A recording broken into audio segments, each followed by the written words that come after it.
अस्सलामुअलैकुम दोस्तों, मैं हूं असलम आलम और आप देख रहे हैं गल्फ़ एक्सपर्ट।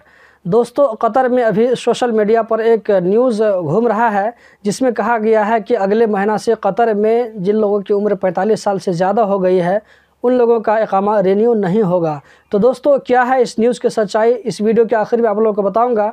लेकिन उससे पहले कुछ और भी अपडेट आप लोगों के साथ में शेयर करने जा रहा हूं। तो अगर अभी आप कतर में रहते हैं तो इस वीडियो को काइंडली आप लास्ट तक ज़रूर देखें ताकि आपको पूरी जानकारी मिल सके। और कतर से रिलेटेड इसी तरह की जेन्युइन अपडेट हासिल करते रहने के लिए चैनल को सब्सक्राइब कर लें। तो दोस्तों, हम बढ़ते हैं आज की वीडियो की जानिब। Ministry of public health Qatar ने एक और प्राइवेट हॉस्पिटल को PCR टेस्ट के लिए अप्रूव किया है, जिसका नाम है अल सलाम मेडिकल क्लिनिक्स, जो कि ऐन खालिद में है। तो अब टोटल कतर में 45 प्राइवेट हॉस्पिटल हो गए हैं जहां पर 300 रियाल में PCR टेस्ट होता है। हम बढ़ते हैं अगले अपडेट की जानिब।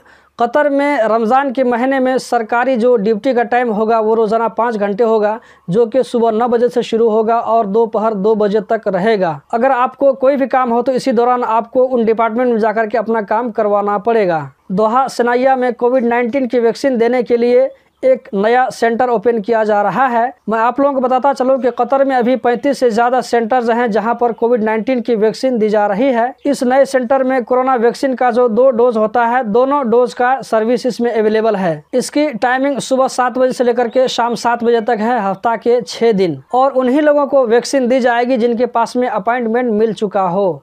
तो जिन लोगों को अपॉइंटमेंट नहीं मिला है तो उन लोगों को जाने की ज़रूरत नहीं है, और अपॉइंटमेंट उन लोगों को मिल रही है जिनकी उम्र 40 या उससे ज़्यादा है। Ministry of public health Qatar ने कहा है कि अभी कतर में अजान से 5 मिनट पहले मस्जिद खोली जाएगी और नमाज के ख़त्म होने के 5 मिनट के बाद में मस्जिद का गेट बंद हो जाएगा। तमाम प्रिकॉशनरी मेजर्स को अपनाते हुए मस्जिद आ सकते हैं। 12 साल से कम उम्र के बच्चों को मस्जिद जाने की इजाज़त नहीं होगी। इसी तरह इकामत के वक्त में मस्जिद का दरवाज़ा बंद हो जाएगा, या अगर इकामत से पहले मस्जिद अगर गुंजाइश के मुताबिक भर जाती है तो फिर भी मस्जिद का दरवाज़ा बंद कर दिया जाएगा। कतर में एक न्यूज़ घूम रहा है जिसमें कहा गया है कि 45 साल से ज़्यादा उम्र के लोगों का अगले महीने से इकामा रिन्यू नहीं होगा। आप स्क्रीन पर देख सकते हैं, ये अरबिक में है। इसमें लिखा है कि कतर ने एक बिल पास किया है कि जिन लोगों की उम्र 45 साल से ज़्यादा है इसका इकामा अगले महीने से रिन्यू नहीं होगा। ये फेसबुक में एक पेज है जो कि कतर से रिलेटेड फेक न्यूज़ को शेयर करता है। इस पर आप लोग ध्यान मत दें। मिनिस्ट्री ऑफ इंटीरियर की तरफ से कहा गया है कि ये न्यूज़ झूठा है, इसमें कोई सच्चाई नहीं है। अगर मैं अपना एक्सपीरियंस आप लोगों के साथ में शेयर करूं तो मैंने कतर में 80 साल से ज़्यादा के लोगों का इकामा भी रिन्यू होते हुए देखा है,